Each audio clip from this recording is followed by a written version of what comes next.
Hey, friends, welcome to another edition of the show. I'm Joe, and let me give you a number right out of the chutes here.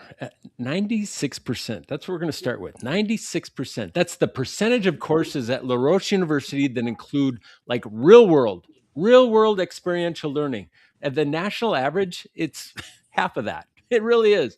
And Yeah. the pure Catholic institution average, it's around 56. So La Roche is doing things at 96% that the sector is barely doing at 56. And they rank number one for this thing that I want to talk about a bunch called social mobility in the greatest city on the planet, Pittsburgh, in the process. I've been professionally persistent. I've been so patient to get this fine human on the show. And today is our lucky day. Dr. Christina Clark, president of La Roche University. Welcome to the show, my friend. Thank you so much, Joe. I'm excited to be here. So 2 years in, right? 2 years Can you in. believe it? What is it actually like to be you right now?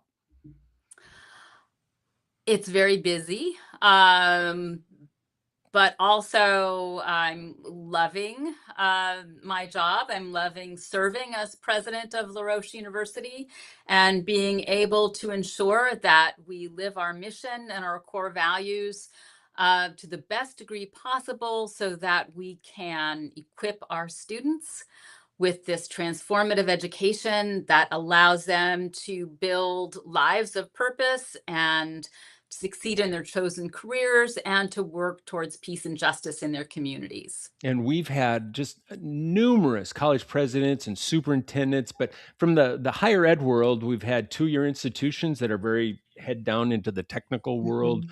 We've had universities that have much more of a liberal focus, and I think that's you're coming from the liberal arts, and I was a 4 year Yeah. liberal arts guy that had a chance to discover, during that time Mhm. what really lit me up.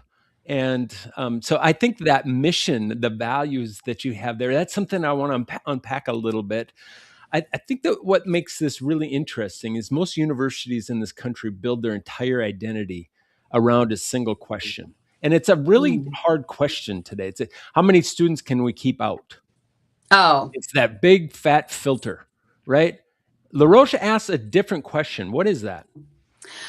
we want to ensure that this type of higher ed is available to Mm. students. We want to be as accessible as possible. We are not about exclusion, we are about inclusion. And so that's why I came in, and it was important to me to implement direct admission so that students who meet our requirements for admission are admitted. And they know that. And they know they're welcome. They meet our standards. We want them. And this is something that has been successful for us. And it's a way to live our core values. I'm wondering what comes to mind. I'm wondering what the beat on the street is from the new president that came in 2 years ago. And if in maybe some mindsets, you've lowered the bar a little bit. I was a high school principal back in the day that took all the Mhm. prereqs out of the higher end courses because same thing. I didn't want to preclude anybody from taking a course that they felt that they were ready for, but it really created some healthy tension, conflict on Mm. campus. Have you felt some of the same? Well, people misunderstand. Through direct admission, through self-reported grades and things like on niche, um, we tell students, you have met our admission standards. We would like you to come to La Roche. You have been admitted, even though you haven't applied. So they still meet our GPA requirement. We Okay. took away our testing requirement because some people are not good test takers. So that is not, and we know that high school GPAs are much better predictors of success in college than somebody's performance on a standardized test. Sure. So we're just eliminating barriers that are unnecessary to students. And, I went to um, an elite institution that was geared toward keeping people out, Georgetown, back when it wasn't quite as exclusive as it has become. But the education I got there was certainly fine. Right. But it's not because it's kept out so many students. So I'm very much against that kind of elitist attitude. Our students get a fine education here. Fantastic, fantastic. If you think about, U.S. News has built $1 billion ranking Oh empire yeah. on just that selectivity, right? Yes. And sometimes it's just alumni giving, right? It's Hmm. graduation rates of graduates that are going to graduate anyways. Here's my Yeah. theory in working across this sector. I think the harder your students are to serve, the more the system almost punishes you for Yes. serving them. That's a bold statement, but I think you're living that reality. And LaRoche ranks number one in Pittsburgh for that thing called social mobility. What does that even mean? Social mobility is enabling students to rise up in terms of salary and opportunities from what their parents had. I mean, this is in essence what my own family Yeah, experienced. My parents were first generation college students in their families. Their parents were the first, high school graduates.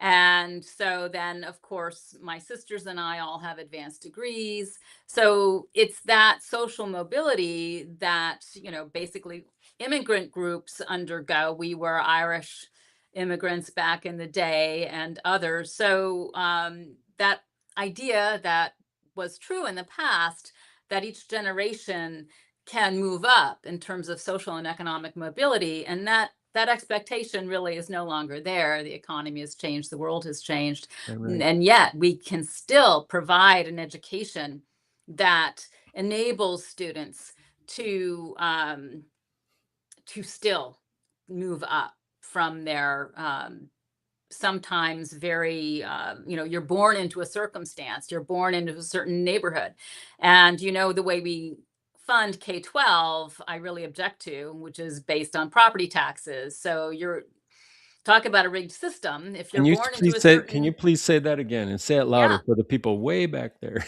exactly, it is so Seriously. fundamentally unfair and unjust It's that, un-American. Can I just say it's un-American? yes, it's If we go un-American. right back to the original all things America, it's un-American. And I live Absolutely. in a state that is, educationally friendly, but also very much dependent on how Mhm. much property tax Yes. base is right there. I spent time a couple of days ago in New York, same thing, the entire state of New York. And you think Mhm. about the disparity there between, Huge. just different sectors of even New York City.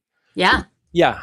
So what does that tell you about the rankings and how wrong these rankings happen to be for our youngsters that are going to take over our world someday? Exactly. So at La Roche, we want to, we do have admission standards. We want to meet our students where they are and enable them to develop their skills and their talents, to create, well, to give them what they need to thrive in our world today, and to really equip them to create the lives that they want to have, lives of meaning and purpose and Mm. success in their chosen careers, and to earn family supporting wages. Well, you definitely, I don't know if the word is obtuse. You are not the standard profile of a president as I look at where you came from. Hmm. You come from classical literature, ancient Greek poetry, Roman text, Hmm. gender and nonverbal communication in Yeah. antiquity. Most are coming from a dean, the classic PhD program that just came from within the system, either on the academic affairs side or the student affairs side. But you've got this real rich tapestry of what you bring to the role. And what I wonder is, how does that influence and impact the decisions that you make from that Yeah. chair, and the influence that you have? Tell me about that. Well, I think the ancient world is very much like our own. It's multicultural. It dealt with all sorts of problems, from wars that bring society back to like the Stone Age. You know how we used to say that to bomb someone back to the Stone Age? That sort of thing happened in the Bronze Age in the Aegean. And then, of course, you have the invention of democracy, you have the Roman Empire, and all their negotiation with others. The Carthaginians, the big wars, and yet they were a very multicultural society. And you learn a lot from Mm, studying that. And you learn a lot from ancient literature about how to be a human being and the challenges that are there, regardless of what culture and time into which you are born. Um, and I think just studying those things, I developed a high attention to detail in learning Latin and Greek and the modern languages. You have to have that, but also you have a breadth of systems thinking because the mhm. ancient worlds were systems. So I think my intellectual background has prepared me well for a presidency. And I think my upbringing focused on service and ethics. You grew up in a military family, right? I grew up in a military And you family. traveled Yes. all over. You didn't really have a home. You had places that you would do Yeah. your thing, but what did that perpetual dislocation require you to understand, if that's a word? That most Hmm. people in your seat have been kind of fixed and understand maybe one worldview, but you've seen not only the classical literature side, Hmm. classically trained, but also this global worldview. I can't Yeah. imagine how rich and just how positive, just that positivity that you bring to. We can track this back. Let me show you Yeah. where we're at right now that makes no sense. I wish I could just sit at your feet and just Oh. hear about, honestly, about, okay, where we're at today and what we might hope for, because this has been played out before. Yeah. Well, I think I feel very privileged to have grown up in a military family. Mm, It develops in you resilience because you are moving every few years and you have to be able to adapt to a culture quickly. You have to be able to make friends quickly. Um, that's easier when you're in the military because children are very open because they're moving every couple of right, right. years too. So it was one of the hardest things was to move back into the civilian world in later elementary school where children are not very they were not very nice and welcoming because they had lived in one place and you were a stranger. And so that was hard, Mm, but also good because I learned a lot from that. And I also was able to when my father, after he served in Vietnam, we were sent to the Philippines for a couple of years, 2.5 years, and that enabled me to really see another culture yeah. and to understand that the American way was only one way and not the only way. And that I found so valuable and to experience in some small degree. Hey, friends, quick question before we get back to it. I know that you have talented people on your leadership team, but is your team actually performing to its full potential? Most aren't, and most don't know why. The Team Intelligence Assessment is a solution to change that. Find out where your team stands at higherperformancegroup.com. Go to find your starting point to get started today, or click the QR code in the screen right here. All right, back to the show. um, Prejudice against us as Americans.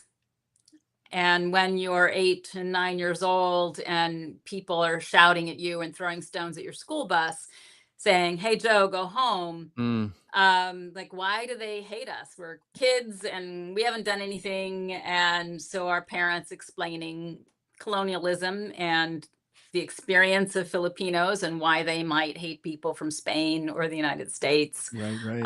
Um, and that was a wonderful thing to learn and to it's a real growth opportunity. So it wasn't wonderful to experience, but it was wonderful in the effect it had on me to grow and enlarge my viewpoint so that I could have empathy and understand people who experience real prejudice in other ways for other reasons. And the fact that So, you yeah, have a high percentage of international students on your campus yes, who might not quite to that degree face some of the challenges that you faced back as a child, but you can look at them with a lens that says, I see you, and I yes. kind of understand where you're because I stood in a different country and had some of the same Hmm. dynamics and tried to understand it at the same time. So I would imagine that Yeah. empathy, that heart based empathy that you have for all of your international students is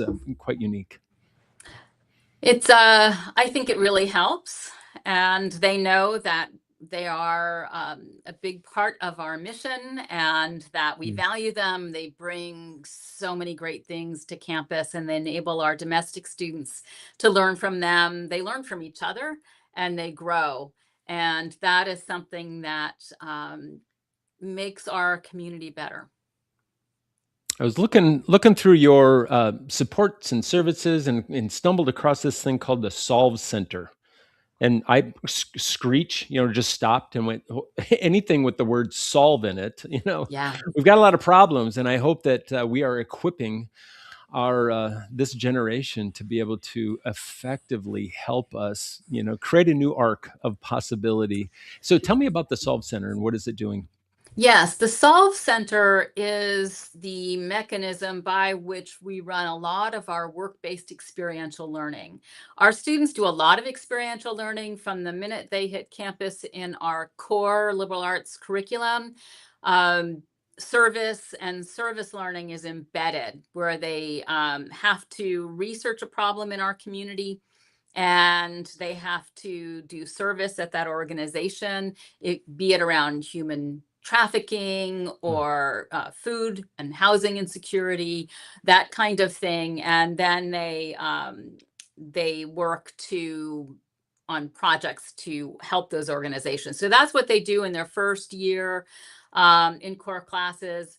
Then the Solve Center comes in when they're in their majors and the businesses in our community or nonprofits will come to us and they want a particular problem solved for their business or So nonprofit. it's not just a theoretical. No. Let's get your critical thinking skills sharpened here a little bit. There's an actual outcome that somebody's expecting your students Yes. to provide a tactical solution to a real world problem in your community. Absolutely. So, for example, a nonprofit will come and they want to engage Gen Z, and so they want a social media campaign designed for them. Uh, And so the students will work in groups on that. And then at the end, they will give a presentation to the leaders of that organization or business, and they will pitch. Here's what we designed here, for mm, your problem. And then the business or nonprofit owners will pick the one that they want to use. And the Solve Center funds what the students need to create these solutions. So I've been invited to a number of those presentations and it's so impressive. if I ever had the opportunity to visit the campus, that would be my Yeah. first stop, is to Yeah. show me the Solve Center. I think it should be the epicenter, right, Yeah. in every campus across the United States. Uh, LaRoche serves students who can't afford really to make a wrong choice. You've got a lot of Yes. need-based aid. Hmm. 64% are on need. If the work you're doing just goes a little bit sideways, your students can't afford a miss, right? Yeah. Just the demographic math doesn't cooperate with the mission. What does it actually mean for students sitting in front of you? Just that sense of responsibility.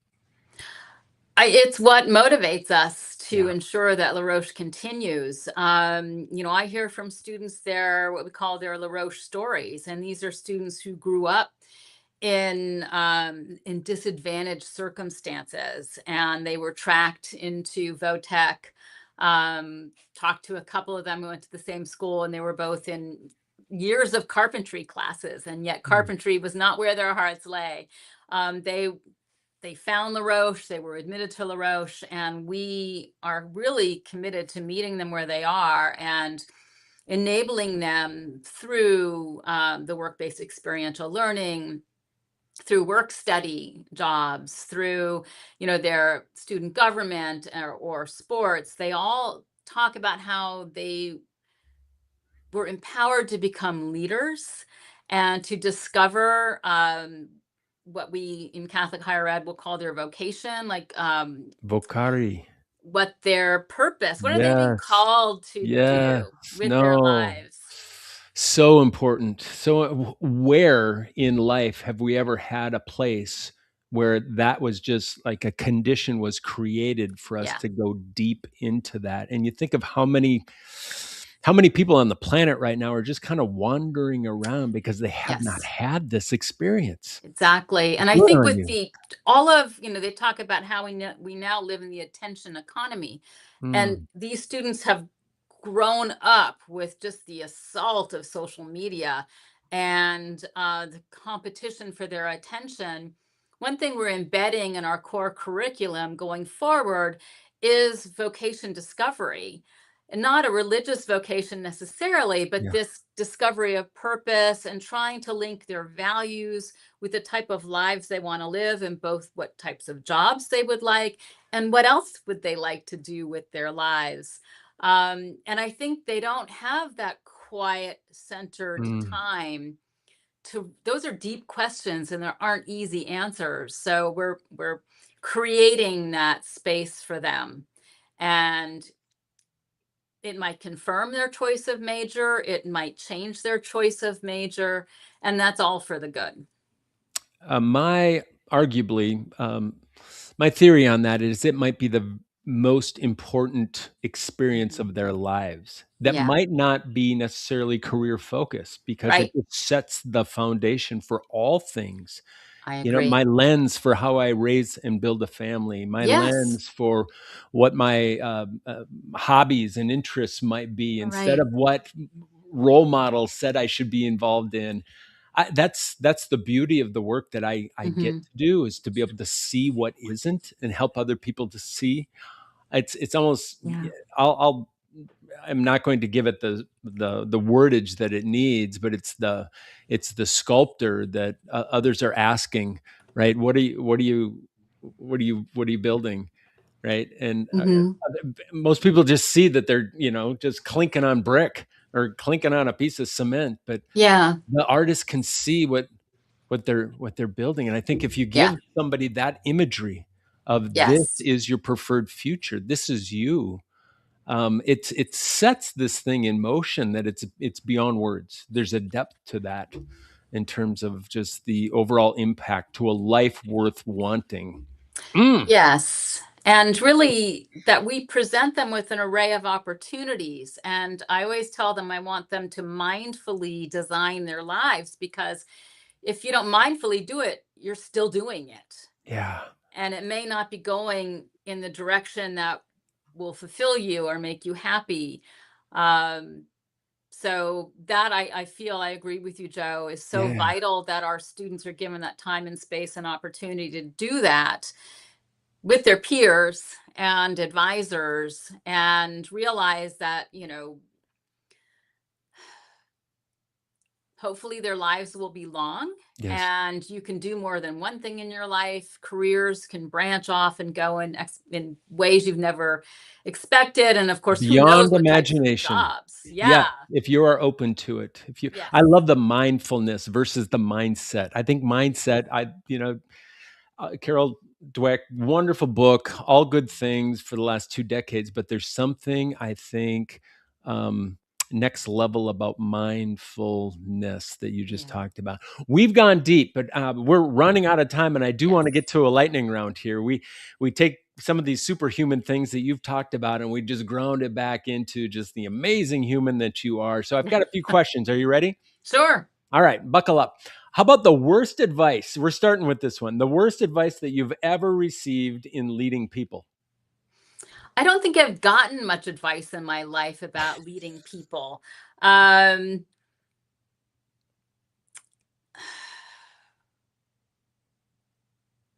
Yeah, I don't think I can give you anything on that, Joe. Fantastic. Then you've surrounded yourself with amazing people. So I want just let's invert that. What's some of the best advice that you've heard in leading people?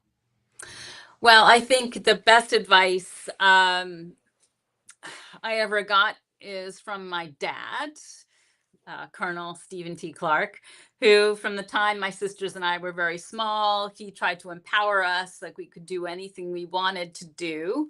But he would also say he knew life was hard. Don't let the bastards get you down. And Boom. so that has gotten me through a lot of bad times. If there's a hit single that's going to come out of this, that is it right there. How about an unpopular opinion that you are just really eager to defend? I think now the liberal arts are more important than ever. They develop in our students the human skills that are have always been important, the critical thinking, the ability to work in teams, the ability to analyze, um, to communicate Yeah. effectively. Always important, but never more so now with the rate of technological change. That is what, when people are now at age 21 coming out of a college, education expected not just to problem solve, but to frame problems, Right, which is right, a right. higher order thing. So, yes, the liberal arts are more important than ever in terms of not just life, but work. All right, all things Pittsburgh. Steelers or the Pirates? Steelers. Did I say it right? Well, I guess they say it's Stillers here. I still say Steelers. That's how you know I'm from out of town. But you did it better than I did. How about something that you've changed your mind about recently? Well, I have been, because I have sort of a stressful job in my reading for pleasure, tended to focus on things that were sort of light and you didn't have to think deeply about them. My daughter's an avid fiction reader, and she's always recommending books to me that are about serious and heavy Mm. topics. And I decided I would read a book she recommended. It's called Land, and it's just out now from an author. His name is Maggie. I can't remember her last name off the top of my head. It is a wonderful book about Ireland, and Irish history is full of heartrending events, Mm. but it is so beautifully written that I'm really happy to be reading such gorgeous and haunting prose. Name that book one more time. Land. Land. That should land. That should Yes. land. Yes. How about a decision that you've made in this role that you'd make 10 times over again? I made the decision a year ago that we were going to really lean into our the part of our mission where we are forming global citizens. Mm. International education has been very important for La Roche's mission and our core values to create justice and peace, forward that in the world. So we have really doubled down on and expanded our global education. Fantastic. Is there a word or a short phrase for LaRoche's future? Bright. I love that. How about Yes. this one? If you weren't a college president, what would you be doing? I would hope to be writing fiction. I don't know if I could do it as beautifully as the author of Land, who also wrote Hamnet, which is another popular book that became a movie. But I have a number of ideas for fiction books that I would love to pursue when I retire. I can't wait to get my hands on one of those. Is there an easy question you would have for me? Well, I don't know if it's easy or not, but given that you talk to so many leaders and you are focused on creating systems where good leadership happens despite who might be the overall leader, can you identify an overall vibe in this time from all of that work and discussions? Mm, yeah, I wish it were a major chord, but it's a minor chord right Okay. now. I'm a musician, so it's just Yeah. this. We're not quite there yet. There's something brewing. It's Mhm. we're trending the right direction. There's still hope, but there's just a lot of tumult. There's a lot of Mhm. unnecessary noise within the system right now that is unfortunately, I think, inhibiting a lot of really good decision making, because we don't make very good decisions when we're gripped with Yeah. fear. We can't be, a lot of campuses have innovation as their vision or Yeah. their values or their beliefs, but it's really hard to be innovative today. Yeah. That's just, if there's a vibe, that's the vibe. I think we're kind of in this liminal space of great hope on one side, but it's kind of some angst and leading off the back foot on the other, just wondering, can we get through this? Yeah. Leading through uncertainty Mm, is something that we all started honing skills on when COVID hit, yeah. and we're still honing. Yeah, would echo back a number of leaders that I've bumped into recently that have said the last 18 months have been harder than actually Yeah. leading through COVID, but they Yeah. can't put their finger on it. I think it's really a culmination. It's it's just it's acquiring so much of this, what one time was VUCA, right? Just Yeah. volatility, uncertainty, Yeah. confusion, ambiguity. It's moved into just a very brittle. Things are really brittle, and people are anxious. And how do you Yes. lead through this nonlinear space where we used to Hmm. be able to do this protocol, but that doesn't work as well anymore, just because of that. So it takes No. kind of a new set, a mindfulness type leader, right, to be able to be successful in all of that. Yeah. I so appreciate you finally coming on the show. I know you've been just racing, and many people have given you some Yes. good advice saying, hey, pace yourself, Christina, pace yourself.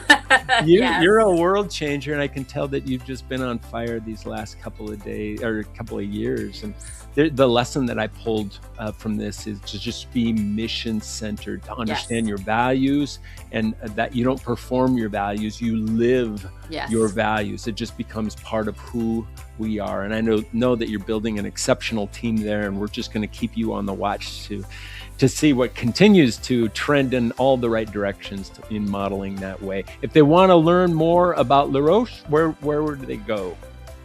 laroche.edu or Okay. my LinkedIn profile. There it is. There it is. Thank you again. And thanks for tuning in, everybody. That's the show. Peace.